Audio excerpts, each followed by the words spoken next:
अन्ना हजारे का नाम सुनते ही हमारे मन मस्तिष्क में ईमानदारी, कर्तव्य निष्ठा और देशभक्ति और गौरव की अनुभूति होती है। वे एक ऐसे महापुरुष हैं जिन्होंने भारत पाकिस्तान का युद्ध भी लड़ा है। जब 1965 को पाकिस्तान से युद्ध हो रहा था तो खेमकरण सीमा पर उनकी टुकड़ी के सब साथी मारे गए और वो आश्चर्यजनक तरीके से बच गए और उन्हें लगा कि भगवान ने उन्हें किसी विशेष उद्देश्य के लिए बचाया है और स्वामी विवेकानंद जी की जीवनी तो उनके लिए प्रेरणा का स्रोत थी।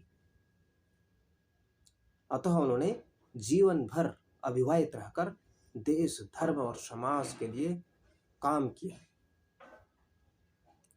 और घरेलू परिस्थिति कोई ऐसी विशेष नहीं थी, बहुत साधारण परिवार के थे। 15 जनवरी 1940 को रालेगढ़ सिंधी में इनका जन्म हुआ था और भ्रष्टाचार विरोधी आंदोलन के लिए चर्चित हैं और अपने यहाँ जो अपना गांव है उनका रालेगढ़ सिंधी, जो अहमदनगर महाराष्ट्र में पड़ता है, उसको आदर्श गांव बनाने के लिए उन्होंने पूरा जीवन उसमें लगा दिया और आज उस गांव पर शोध होता है और उस गांव को देखने के लिए दुनिया भर से लोग वहां पर जाते हैं। राष्ट्रीय स्वयंसेवक संघ के तत्कालीन सरकारी होवे शेषाद्री जी ने एक पुस्तक लिखी थी उनके बारे में कई वर्ष पूर्व, एक कर्मयोगी का गांव। उसमें उस पुस्तक को हमें जरूर पढ़नी चाहिए। उस पुस्तक के माध्यम से उन्होंने अन्ना हजारे के जो जीवन वृत्त है और उस गांव की कहानी है उसको सजीव चित्रण किया है। अन्ना हजारे जी के गांव में हमेशा अकाल और निर्धनता ये ऐसी आम बात थी। लोग शराब और धूम्रपान और जुए के भी आदी थे। ऐसे में उन्होंने कभी धैर्य नहीं छोड़ा। सबसे पहले उन्होंने शराब की भट्टियां बंद करवाई, फिर दुकानदारों और उनसे जो बीड़ी सिगरेट सब खरीद लेते थे और उनकी होली जला लेते थे और अपनी पूरी पूंजी से, जो उनके पास अपनी पूंजी है, उन्होंने गांव के प्राचीन मंदिर के जीर्णोद्धार के लिए लगा दिया और आज उस गांव में आरती, भजन आदि के कार्यक्रम होने के कारण से गांव का वातावरण बदल चुका है।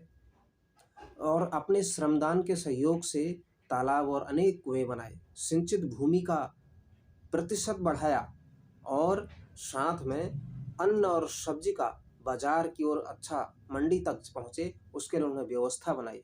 इसके बाद उन्होंने अपने इलाके में, अपने क्षेत्र में, अपने आसपास के गांव में बहुत सघन वृक्षारोपण भी करवाया, जिसमें बरगद, पीपल, नीम, आम, इमली, नीलगिरी के लगभग 1 लाख से ऊपर वृक्ष लगाए और इससे वर्षा का जल स्तर 1 इंच से बढ़कर सीधे 9 इंच के लगभग हो गया।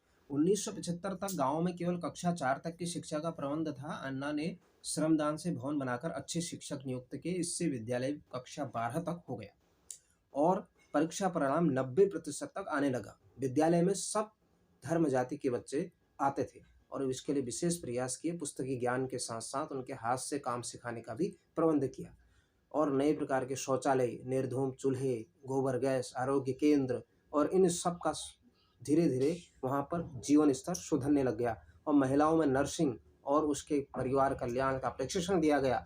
सौर ऊर्जा संयंत्रों की स्थापना से बिजली की समस्या हल हो गई और बैंक में गरीबों के फसल का समय से उधार दिया जाने लगा और गरीबों को उनका मेहनताना मिलने लग गया।